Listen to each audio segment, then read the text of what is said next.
కరీంనగర్కు చెందిన ప్రముఖ రచయిత కవి కాలమిస్ట్ బుర్ర మధుసూదన్ రెడ్డి రచించిన మధుపాళి కవన గోదారి పుస్తక ఆవిష్కరణ కార్యక్రమాన్ని కరీంనగర్లో నిర్వహించారు. తెలంగాణ తెలుగు భాషా సంరక్షణ సంఘం, కరీంనగర్ శాతవాహన లయన్స్ క్లబ్ మరియు లీడ్ ఇండియా నేషనల్ క్లబ్ ఆధ్వర్యంలో ఫిలిం భవన్లో నిర్వహించిన ఈ ఆవిష్కరణ కార్యక్రమానికి కేంద్ర సాహిత్య అకాడమీ అవార్డు గ్రహీత నందిని సిద్ధారెడ్డి, ప్రముఖ సాహితీవేత్త దాస్యం సేనాధిపతి ముఖ్య అతిథులుగా హాజరై పుస్తకాన్ని ఆవిష్కరించారు.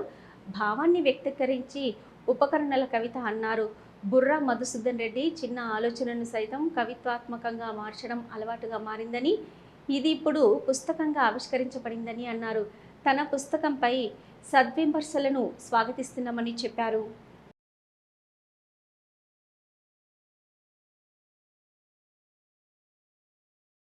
నేను రచించిన కవితా సంపుటి కవన గోదారి అనే శీర్షికతో నేను రచించిన కవితా సంపుటి ఆవిష్కరణ ముఖ్య అతిథి గారు నందిని సిద్ధారెడ్డి గారు ఇటీవలే కేంద్ర సాహిత్య అకాడమీ అవార్డు తీసుకున్నారు. వారి చేతుల మీదుగా ఆ పుస్తకం ఆవిష్కరించబడింది.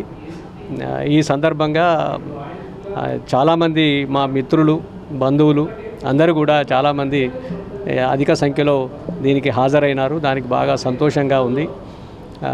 కవిత్వం అనేది ఒక భావాన్ని వ్యక్తీకరించే, ఒక సరళమైన భాషలో భావాన్ని వ్యక్తీకరించే ఒక ఉపకరణం అని నాకు అనిపిస్తూ ఉంది. ఏ ఆలోచన, చిన్న ఆలోచన వచ్చినా కూడా కొంచెం కవితాత్మకంగా రెండు మాటల్ని జోడించడం అనేది నాకు అలవాటుగా మారింది. అలాంటి 2024-25లో అచ్చైన కవితలన్నిటినీ కూడా 123 కవితల్ని ఆ పుస్తకంలో జోడించినాను. ఈ కవితల్ని మా మిత్రులు, సాహితీ బంధువులు అందరూ కూడా చదివి మంచి సద్విమర్శ చేయాల్సిందిగా నేను కోరుకుంటూ ఉన్నాను.